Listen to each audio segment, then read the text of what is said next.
В этих коробках предметы первой необходимости, спецодежда, разного рода инвентарь, средства личной гигиены и продукты.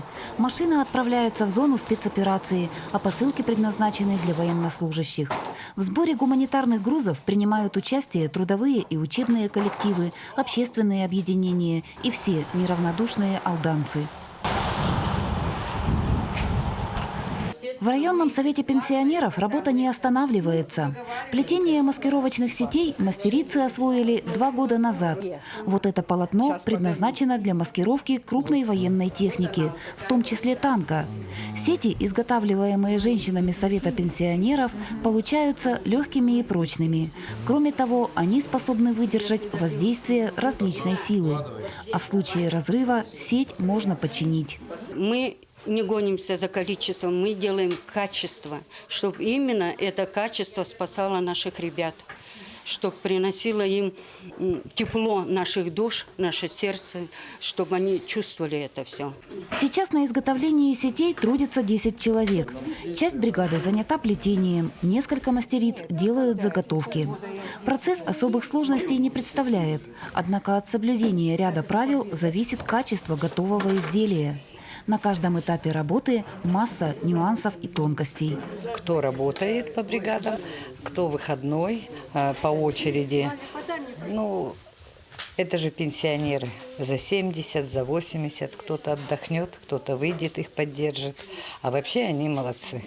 Цвет тканей, из которого изготавливаются сети, выбран вовсе не ошибочно. Зеленые оттенки подходят для маскировки в летнее время. А с сентября бригада изготавливает сети для зимнего сезона. Помимо цвета, еще одно отличие состоит в размере лоскутков, так называемых галстуков. Сейчас, вот, который у нас идет добавка по зимнему периоду, их делают пошире. Вот, и я их называю как бабочки, некоторые называют их галстуками, я называю бабочками, потому что они разрезаются с двух сторон и как крылышками машут. Верно подобранные тона и грамотную технику плетения отметил один из военнослужащих. Приехав в отпуск, он зашел к мастерицам, чтобы поблагодарить их за помощь. Качество сетей, по словам гостя, оценили бойцы и других частей. Он говорит, я хотела бы посмотреть ваше плетение сетей, потому что оно качественное. И говорит, не только наша часть, говорит, ну и другие части говорят, нам нужны сети именно с общественной организации Совета пенсионеров, именно от пенсионеров, от бабушек. И вот он спрашивает, посмотрел, как мы плетем сети, и вот он, когда увидел, он сказал, какие вы молодцы, нам вот именно сейчас такие сети нужны, которые, потому что у нас снег падает, он тает, смешивается с грязью, с песком, и получается серо-черно-белый. И вы, говорит, вот именно как чувствуете и делаете то, что нам надо. Ну, я ему сказала, что ваши сердца и наши сердца едины в наших руках. И мы чувствуем это. И хотим, чтобы вы у нас пришли здоровыми, ребята. Параллельно спорится работа в швейной мастерской Совета пенсионеров. Отмерить и раскроить ткань, подогнать слои утеплителя, прострочить края и тщательно закрепить боковые ручки. За день Лилия Чесак изготавливает 2 одеяла, которые также можно использовать в качестве носилок. Это одеяло-носилочка, да. Они там даже говорят, что в случае даже патроны мы на них скидали, быстро притащили. Пошивом одеял-носилок члены Совета пенсионеров занимаются вот уже год. Швейная мастерская была оборудована на средства гранта. Изделия получаются легкими, теплыми и прочными. Ребята у нас рассказывают, они говорят, не только что, говорит, мы там накрылись ими, под семья подстелили. Они, говорит, нам очень нужны, когда у нас, говорит, ребята остаются на поле боя, и мы не можем их вынести в связи с серьезной ситуацией. Все равно кто-то, говорит, у нас есть, подползает, мы хоть их накрываем. А они у нас непромокаемые. И потом, говорит, мы можем этих ребят на эти же одеяла-носилочки и вытащить. Помимо одеял, рукодельницы районного совета пенсионеров также шьют подшлемники. С военнослужащими женщины поддерживают постоянную связь и точно знают, что пригодится бойцам. Ценные практические советы мастерицам дают те участники спецоперации, которые уже вернулись домой. В выполнении боевых задач участвовал и сын Лилии Андреевны. Они душой болеют за тех ребят, которые у них там остались. Он говорит, мы уже как братья, мы не можем. Я, говорит, ночью сплю, а сам, говорит, душой, я там, говорит, с ребятами. И хотя мама у него болеет, там это Богу молится, что сын выздоровел, остался, чтобы рядом, да, а он все равно душой там. Вот. Он говорит, мам, ты меня пойми, там мои остались ребята, мои братья. Вот. У нас там нету, говорит, ни национальности, ничего, мы там все едины. Мама, и ты, говорит, у меня молодец. Молодец, ты, говорит, таким делом занимаешься, который, говорит, не каждого хватит терпения этим делом заниматься.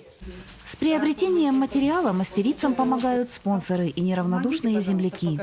Посылки с готовыми изделиями пенсионеры отправляют в зону боевых действий с алданскими десантниками и через администрацию района. Всемерно поддерживая героев, отстаивающих честь страны, женщины просят солдат беречь себя.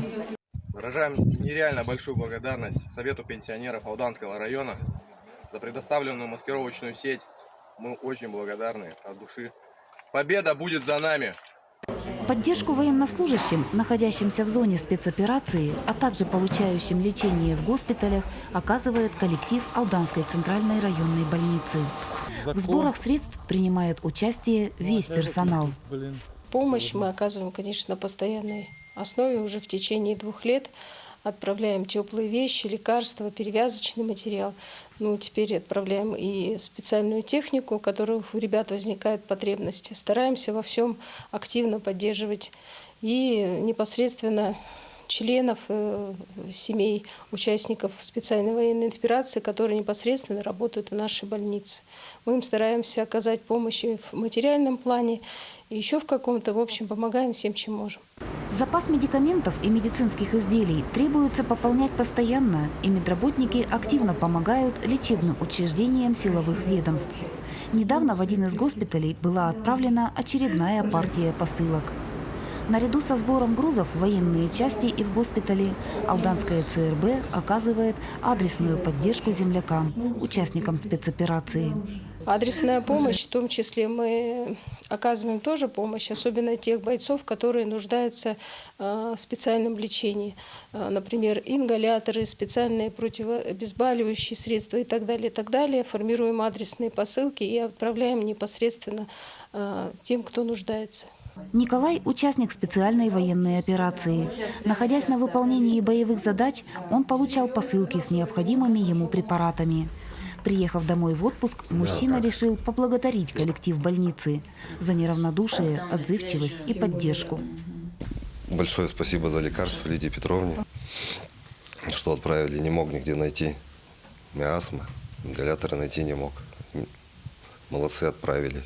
За ленточкой Николай состоит в должности механика-водителя гусеничного вездехода. С алданскими медработниками военнослужащий поддерживает постоянный контакт. Его супруга Анна работает в первичном сосудистом отделении больницы медсестрой. Большое спасибо. Спасибо Лидии Петровне, Оксане Михайловне. Сразу пришла к Лидии Петровне, сказала, такая проблема, помогите. Было оперативно все сделано. Все, спасибо большое. За чаем гость рассказывал о том, как организована жизнь в части. Беседа проходила в непринужденной и по-товарищески теплой атмосфере. От всего коллектива Алданской ЦРБ главный врач Оксана Насихина вручила Николаю тепловизор. Оптическое измерительное устройство имеет обширный функционал, при этом оно достаточно компактно. Точный и чувствительный прибор, по мнению военнослужащего, вещь очень нужная. Конечно, нужная. Так как я водитель, передвигаемся без фар. Ну, с его помощью буду видеть ночью нормально хоть. По словам Николая, помощь, которую из дома получают бойцы, ценна не только материальной составляющей, но и душевным теплом тех, кто их ждет. Особенно важными становятся искренние пожелания здоровья, сил и скорейшего возвращения с победой. Благодарим город Алдан за гуманитарку. Все получили, все хорошо. Спасибо большое. Победа будет за нами. Это вам спасибо, братцы, за ваш героизм, патриотизм, за служение Родины. Спасибо. Бог с нами. Победа будет за нами. Массовой армией добровольцев, оказывающих помощь бойцам, остаются коллективы учреждений образования. Педагоги, дети и их родители не только активно присоединяются ко всевозможным благотворительным проектам и акциям, но также реализуют собственные идеи. Так, студенческие делегации Алданского политехникума в течение последнего года несколько раз выезжали в Москву. В рамках пребывания в столице для ребят стало традицией посещение санатория Бесчегда, в котором проходят реабилитацию участники специальной военной операции. В последний раз в числе отдыхающих военнослужащих оказались 2 жителей Алданского района. Где-то в телевизоре увидеть что-то, это не то. А когда вживую тебе реальный человек это все рассказывает, это намного, как сказать, понятнее, интересней. Был большой плакат, на нем написано «Барс», и много-много подписей, кто бывал в этом санатории. Читали, смотрели, и было очень атмосферно. Военнослужащие сердечно благодарят земляков за оказываемую поддержку. Между тем, алданцы убеждены, подвиг защитников поистине бесценен. Уходящей осенью в Парке Победы поселка Ленинского был установлен памятник тем, кто сегодня проявляет мужество, самоотверженность и отвагу, выполняя задачи специальной военной операции. Слава нашим парням, которые находятся сейчас на передовой. Вечная память нашим парням, которые отдали свою жизнь. Мирного всем нам неба. Победа будет за нами. Идея создания мемориала принадлежала инициативной группе Ленинского. Подобного рода проекты реализуются в разных городах страны. Это и вдохновило на замысел неравнодушных и активных единомышленников.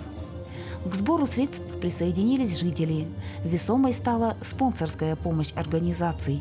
С нашей республики, с нашего района много парней туда отправились, которых мы уважаем, которые показывают хорошие результаты. И вот наше уважение к ним через монумент, к живым, которые до сих пор выполняют воинский долг на территории Украины, и тем, кто погиб за мир, который нам дали деды, прадеды и которые сейчас отбивают наша российская армия. Воздав дань уважения военнослужащим, которые выполняют свой долг, собравшиеся почтили минутой молчания память тех, кто уже не вернется домой. Необходимо отметить, что мемориал в Ленинском стал в Якутии первым памятником, установленным в честь участников специальной военной операции. Чтобы люди помнили и знали, что какой ценой нам достается эта победа.